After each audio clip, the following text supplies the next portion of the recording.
Olá pessoal, sejam bem-vindos a mais uma aula de Física com o professor Paulo Vedac. Nós vamos continuar a aula passada sobre leis da reflexão e espelhos planos. Nós vamos começar com uma breve revisão sobre reflexão da luz. Até já!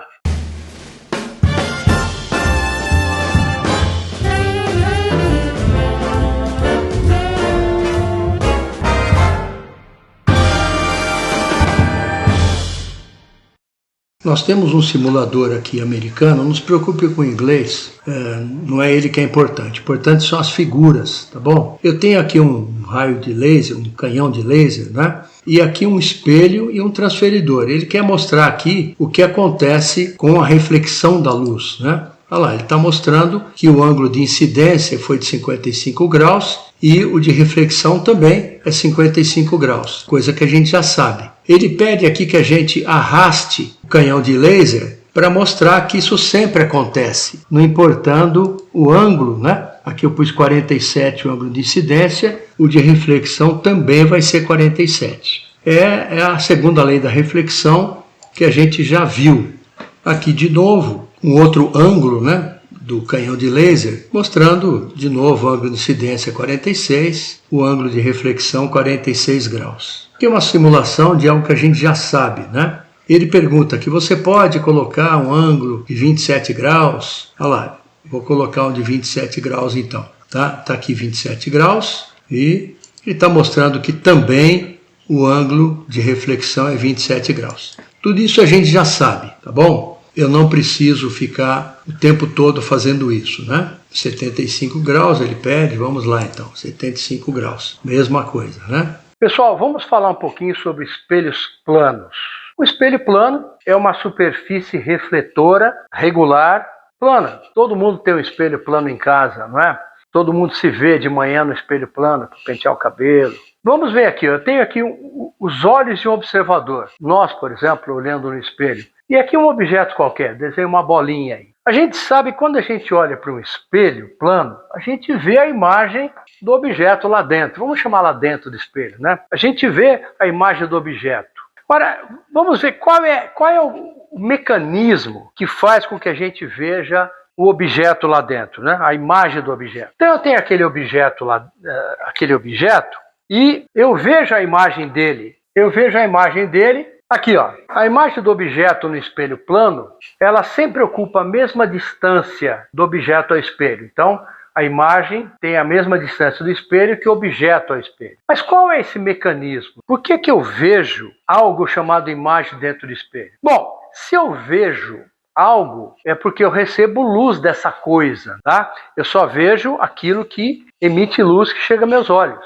Então, de certa forma, se eu vejo esse objeto, essa imagem, né, para mim pode parecer um objeto, é porque eu recebo luz que vem de lá. Só que essa luz, na verdade, não vem daqui. Não tem como sair luz dali. Essa luz vem, na verdade, do objeto verdadeiro.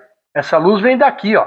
O que acontece é que a luz parte do objeto, bate no espelho, se desvia no espelho e engana o nosso cérebro. O nosso cérebro, ele interpreta que a luz vem daqui. Ele prolonga o raio de luz que recebe e tem a impressão que a luz vem daqui. É isso que é uma imagem. É por isso que eu vejo a imagem de objeto no espelho, tá certo? É assim que se forma a imagem no espelho plano. Vamos ver agora algo sobre formação de imagens de objetos diante de espelhos planos. Eu tenho aqui uma vela e a vela lança luz em todas as direções. É isso que ele representa aqui com esses raios de luz amarelos. E aqui eu tenho um olho, nosso olho, por exemplo. Ele mostra que a luz chega aos nossos olhos e é por isso que nós vemos a vela. Essa luz passa por uma lente chamada cristalino e atinge o fundo do olho onde temos a nossa retina. Imagine agora um espelho, tá certo? Nosso olho está olhando para esse espelho e a vela está diante do espelho. A luz bate no espelho e vai até os nossos olhos. Ela é refletida pelo espelho. E isso vai nos fazer enxergar a imagem da vela no espelho, coisa que a gente já sabe. O que nós vamos ver agora é como é que isso acontece, não é? A luz refletida pelo espelho chega aos nossos olhos e o nosso cérebro interpreta essa luz como vinda de dentro do espelho. Nosso cérebro automaticamente prolonga esses raios refletidos e ele interpreta como eles vindo daqui de dentro, dessa fonte, né, que é a chamada imagem.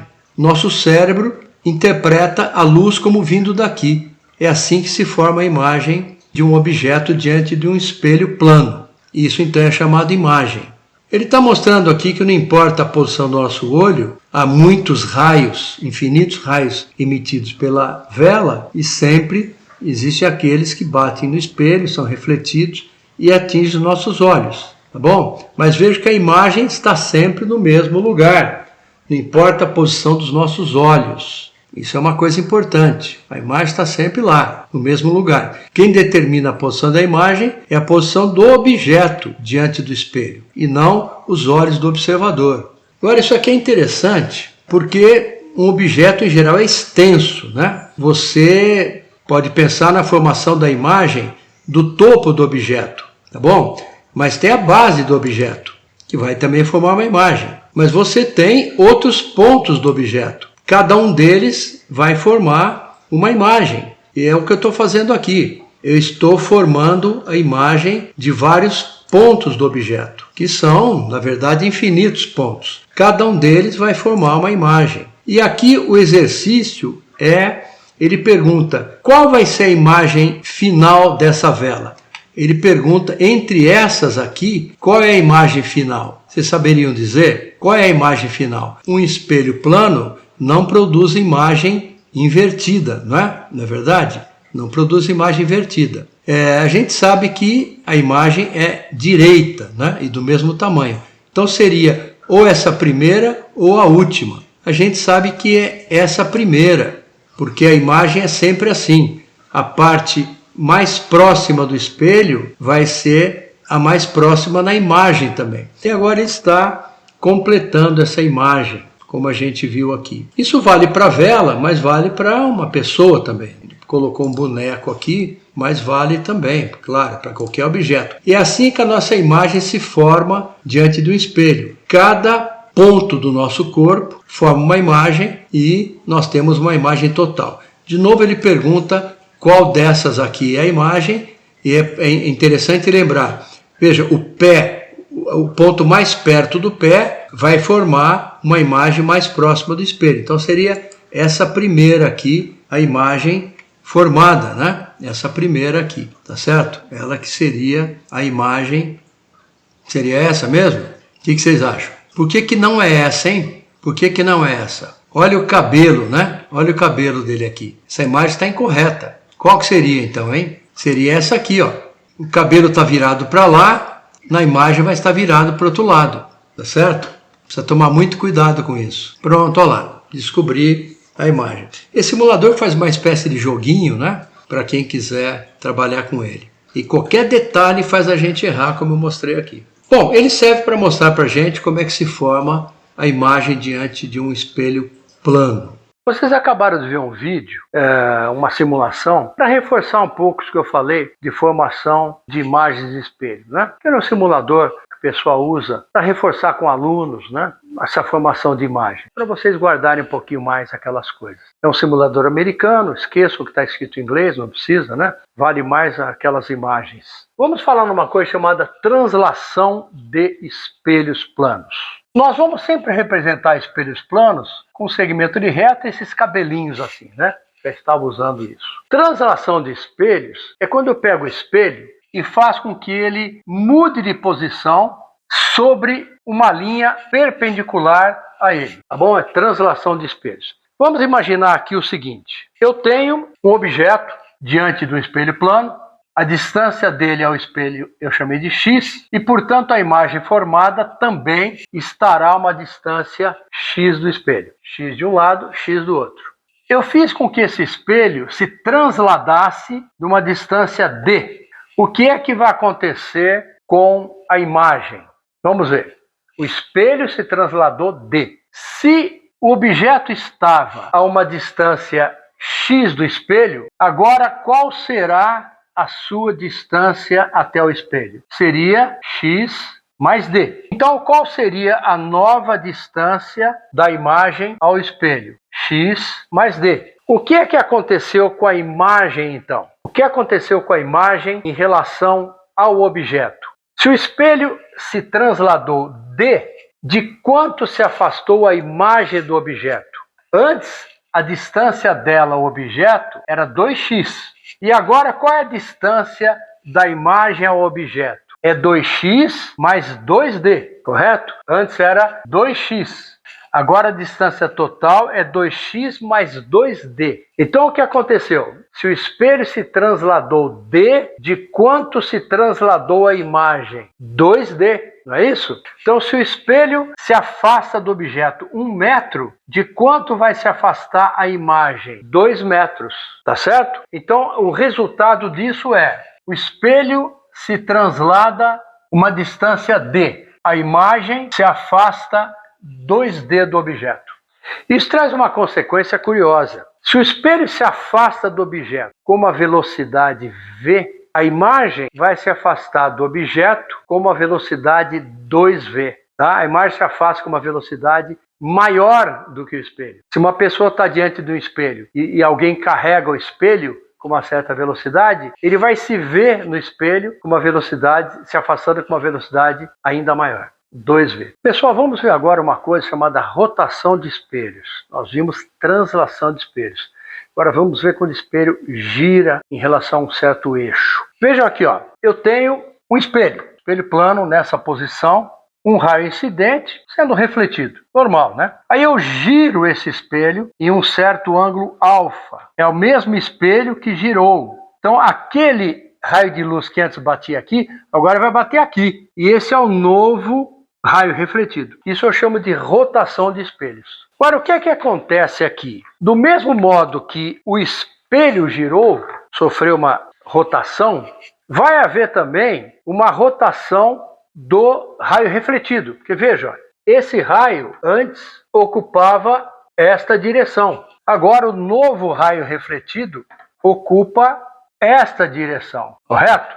Houve uma mudança de direção. Eu diria que o raio refletido sofreu uma rotação beta. E o que eu quero é exatamente relacionar alfa com beta. É isso. Eu quero saber assim, se o espelho girou 10 graus, de quanto gira o raio refletido? Eu quero relacionar alfa com beta, tá certo? É isso que eu vou fazer. Pessoal, eu desenhei aqui as normais.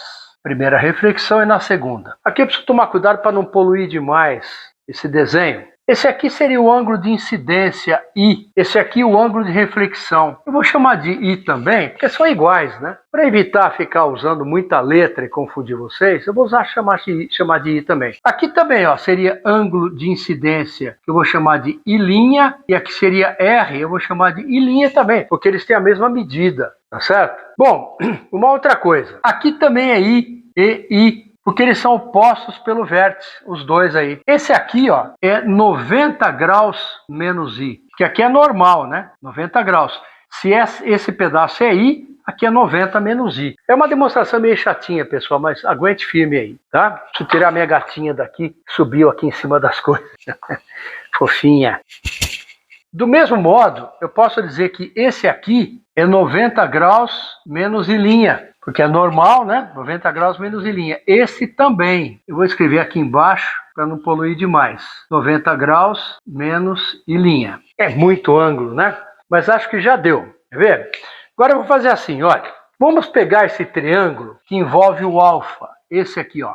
Esse. A gente sabe que a soma dos ângulos internos de qualquer triângulo tem que ser 180. Então eu tenho, ó, alfa mais todo esse ângulo, que é 90 menos I, mais 90 menos I', tem que dar 180. Então vamos lá, olha, alfa mais 90 graus menos I, mais I, né? Porque é todo esse ângulo aqui, ó, mais 90 graus menos I', tem que dar 180 graus.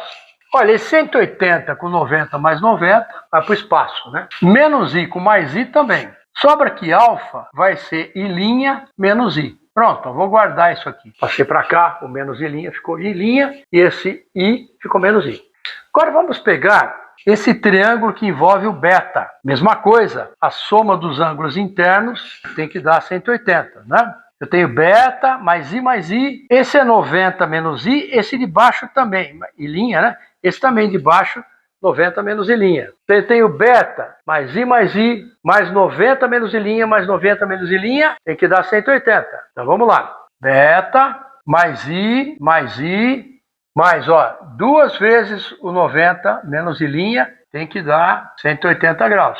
Vamos lá, então, olha, beta mais 2i, multiplicando aqui, ó, 180 graus, menos 2i' igual a 180 graus. Olha, 180 vai embora com esse. Se eu passar o resto para lá e deixar só o beta ali, fica, ó, 2i' menos 2i. Posso colocar em evidência o 2, sobra isso aqui, ó. Mas o que é esse I' menos i? É o alfa. Então a conclusão que eu chego é que o beta é igual a 2α, que é onde eu queria chegar. Ou seja, a conclusão é a seguinte: se o espelho girar 10 graus, o raio refletido vai girar 20 graus, o dobro, tá bom? Se o espelho gira 5 graus, o raio refletido gira 10 graus, é sempre o dobro. Essa é a conclusão que eu queria chegar em rotação de espelhos. Pessoal, nós vamos ter várias gravações, vários vídeos com exercícios sobre isso tudo. A aula é a teoria das coisas, né? Por isso que eu não estou fazendo nenhum exercício. Nós vamos ter, acho que 4 ou 5 vídeos depois, com vários exercícios sobre toda essa parte de espelhos planos. Bom, gente, para encerrar nossa aula, nós vamos falar de uma coisa chamada associação de espelhos planos, que é quando eu uso 2 espelhos planos, formando entre si um certo ângulo. Aqui eu coloquei 90 graus. E nós vamos ver que um objeto colocado entre 2 espelhos, formando um certo ângulo entre eles, forma mais imagens do que a gente imagina. No caso aqui, por exemplo, de 90 graus, quantas imagens vocês acham que vão se formar? A gente pode ser tentado a dizer que são 2 espelhos, né? Bom, 2 com certeza, né? Porque eu tenho aqui, olha, essa imagem diante desse espelho, né? Vai formar uma imagem aqui, ó, certo? É um pouquinho para cá, né? Assim, ó. A distância dela igual assim, né? Um pouquinho para cá. Vai nesse espelho de baixo também, né? Formar uma imagem aqui embaixo, tá certo?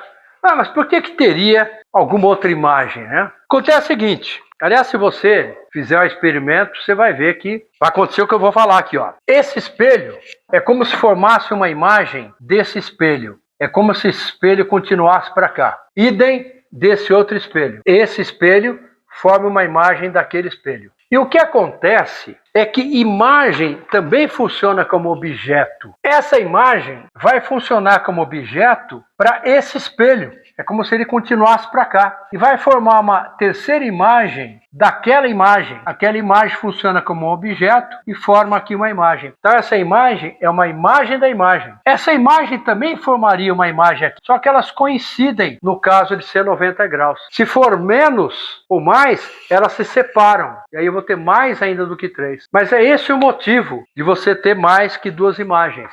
É porque você tem imagens da imagens. Porque os espelhos é como se continuassem dentro do outro espelho. Há uma imagem do espelho. Se a gente pegar 2 espelhos, vocês vão ver que você vê o espelho dentro do espelho. Imagem do espelho no outro espelho. Agora veja, nós podemos chegar numa expressão que me permite calcular o número de espelhos em função do ângulo. Olha, vamos chamar de... Deixa eu generalizar a coisa aqui. Olha, deixa eu generalizar. Eu tenho aqui 2 espelhos, tá? 2 espelhos planos. E eu vou chamar de alfa o ângulo entre eles. Tá legal? Vamos, a partir desse exemplo de 90 graus, deduzir uma fórmula. Quer ver? 90 graus divide a circunferência toda em quantas partes? Quantas partes? 4, é isso? 1, 2, 3, 4. Não é isso? É 360 sobre 90 que dá 4. Em cada uma das partes, eu vou ter uma imagem, né? Menos numa delas onde está o objeto, tá certo? Então eu vou chamar assim, ó, eu vou chamar de N o número de imagens. E vale essa lógica aqui, ó. Que lógica? Essa aqui, ó. O número de imagens, ele vai ser dado pelo número de partes da circunferência, porque em cada uma eu vou ter uma imagem.